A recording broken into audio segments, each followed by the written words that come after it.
So do Amarel.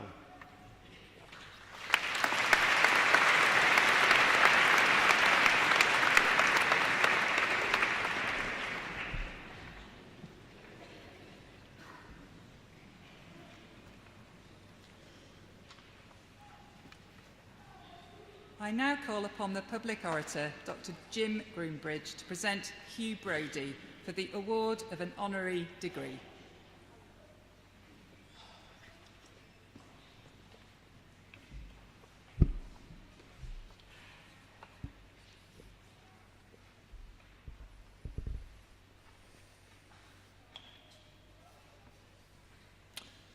Most Honourable Vice-Chancellor, graduands, ladies and gentlemen, Hugh Brody is being recognised by this university for his outstanding contribution to society as an anthropologist, filmmaker and writer. Born in 1943 into a generation for whom the day-to-day lives of Indigenous peoples in far corners of our world were simply a mystery, Hugh Brody embarked on a career as an anthropologist to confront the fundamental question of what it entails to be alive. Educated at Trinity College, Oxford, Hugh began as an anthropologist researching remote farming communities in Inniskillen, County Cork and County Clare, before he moved to Canada, where he became a passionate ambassador for the Indigenous peoples there in the face of challenges to their ways of life. Hugh has transformed our appreciation of Indigenous peoples' relationship with the knowledge of their land. His documentaries bring to life the challenges that come with living in the shadow of developments such as hydroelectric dams or encroaching nation states and markets, and the impacts on Indigenous people in the form of disputed land rights, the risk of displacement, and the need to safeguard their cultural heritage and language. Hugh's early fieldwork in the context of severe social decline in the west of Ireland took him on a diversity of roles in those local communities, including as barman and lobster fisherman, and resulted in his early books. Of these, his book entitled Inniskillen remains an early classic in the anthropology of Europe to this day. But Hugh hankered for the freedom of the expansive landscapes of the Canadian Arctic, to observe and participate in human relationships with the natural world. After a brief stint contracted to work with the residents of Skid Row in the interior prairie lands, Hugh moves to the Northwest Territories of Canada, where he subsequently studied and made numerous documentaries about the Indigenous and Inuit communities living in those vast and isolated regions. His highly acclaimed book, Maps and Dreams, dispelled popular stereotypes of primitive hunters and argued their lifeways are still viable. During the 1970s, he developed interventions to directly support families wishing to live on the land. A chance meeting with a film producer culminated in a landmark documentary for the groundbreaking 1970s TV series Disappearing World. This brought an unprecedented UK audience face to face with the lives of the Inuit people, the challenges they face regarding land rights and the pressures on their cultural identity and livelihoods. Hugh has published 9 books, many of which have been reprinted multiple times, affirming their popularity to wide audiences. His expert opinion has regularly been sought as a witness in many high-profile court cases and inquiries into Indigenous land rights. Hugh has received numerous awards for his 14 films, including the Silver Medal at the Chicago Film Festival, Best Documentary at the San Francisco Indian Film Festival, a nomination for a prestigious Gold Bear at the Berlin Film Festival, and receipt of a Lifetime Achievement Award from the Royal Anthropological Institute. More recently, he has focused his attention on the displacement of the Komani San people in South Africa, as well as other groups in Namibia and Botswana, focusing on loss of land and recovery of their heritage.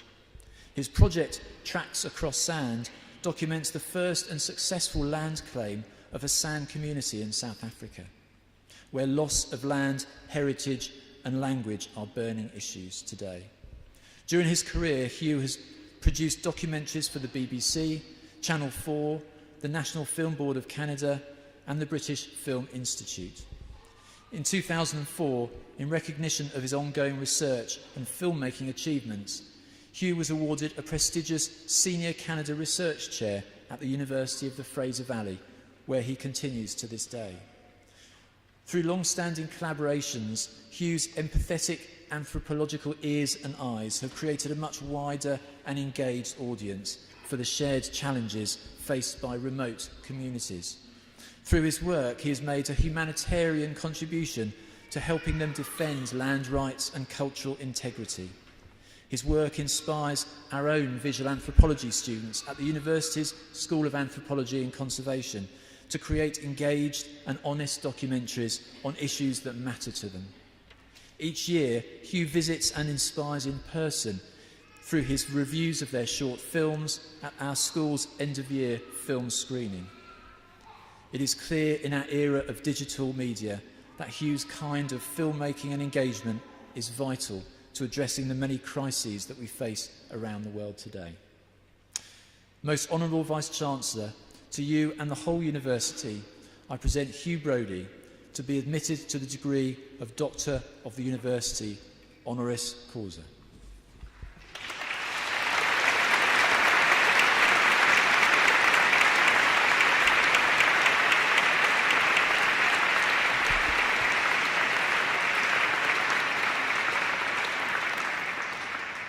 By virtue of the authority committed to me, I admit you to the degree of Doctor of Letters, honoris causa. Many, many congratulations.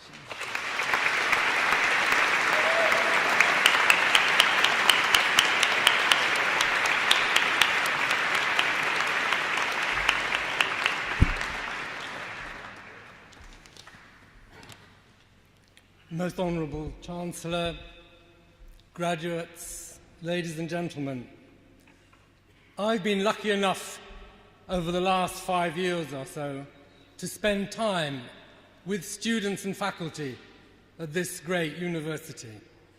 I've seen the inspirational teaching that's on offer here, and I have been moved and inspired and taught by the students I've encountered. This is a truly remarkable university, and therefore it's an extraordinary and wonderful honour for me to be given this degree. And it's a great honour for me to be standing here in this extraordinary building to say a few words by way of thanks and appreciation. I want to begin those words by taking you with me to the Canadian High Arctic, where I went as soon as I was finished with all things university. I fled to the far north. I was lucky enough to be given a job by the Canadian government which consisted in learning Inuktitut, the Eskimo language, the Eskimo way of life. So as a young man, I found myself 450 miles north of the Arctic Circle in a village that the Inuit call Mitimatalik and the Europeans call Pond Inlet. And there I set about learning Inuktitut, the language, the customs, the way of life of the Inuit. And I was lucky enough to find a teacher for myself, a wonderful and dignified elder called Simon Anaviapik. And I would go every day with him to his house, or out on the land with dog teams, or out on the sea in boats, sitting by fires, sitting with families, learning this amazing language. But learning this language was not without its hazards. And I can take you to the dangers of being a student of Inuktitut by telling you a few words that I had to master. The word for soup is uyok. The word for a large bearded seal is uryuk. The word for the male sexual organ is ushuk. The word for the fat of sea mammals is ukshuk. The word for the female sexual organ is utuk. The word for a seal lying out on the ice is utuk. You can imagine the hilarity I caused confusing seals with soup, and much worse than that. After about a year of doing battle with this language and living in the high Arctic, my wonderful teacher, Simon Anaviapik, turned to me and said, "Why do you think we're spending so much time teaching you our language and our way of life? I said, because you like to laugh at me. I'm continuous entertainment. Isn't that the real reason for it? No, he said, think of another answer. Well, I said, becoming more serious, perhaps it's because with me you can reverse the colonial relationship. I know nothing. Unlike the missionaries, traders, policemen, and government officials who found themselves in the north telling the Inuit what to do, I told nobody what to do. I was told what to do. So with me, I said, you can be the boss, and I can be the child. No, he said, it's not that either. And then he gave his reason for spending so much time teaching me his language and his way of life. He said, it's because you're going to represent us. You're going to go out into the world and tell people how we live, how we speak, what we need. Because if the Canadian government knew the facts, if they were faced with the truth about the reality of our lives, all the injustices we suffer would stop. And Naviapik, with a beautiful and simple optimism, believed that knowledge meant justice. And as I stand here today in front of all you graduates, I can do no better, I think, than bring the words of that wise Inuit man from the high Arctic into this cathedral and remind myself and remind all of us that justice depends on knowledge. Truth and knowledge are not sufficient conditions for the world being a better place, but they are necessary conditions. And as you go out into the world, and as we all go about our business in the world, I think it is as well to remember the wonderful thought from Simon and Naviapik up in Metimatalik in Pond Inlet on the north tip of Baffin Island, the northeast corner of Canada. Find the facts, find the truth, and pursue justice. Never has this thought been more important than at this moment in our history, when facts and truth are denied and decried, when university educations are subverted and scorned by some of those who have the greatest power in the world. So if we can do what a Naviapik asked me to do, we can all do that, then the world can be a better place. Let knowledge lead to justice. Thank you.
I now call upon the Dean of the Faculty of Humanities to present candidates for awards and degrees. Most Honourable Vice-Chancellor and President, to you and to the whole University I present these candidates from the Faculty of Humanities found worthy to be admitted to awards and degrees. For the degree of Bachelor of Arts with Honours, Jeanne Elier Gordon.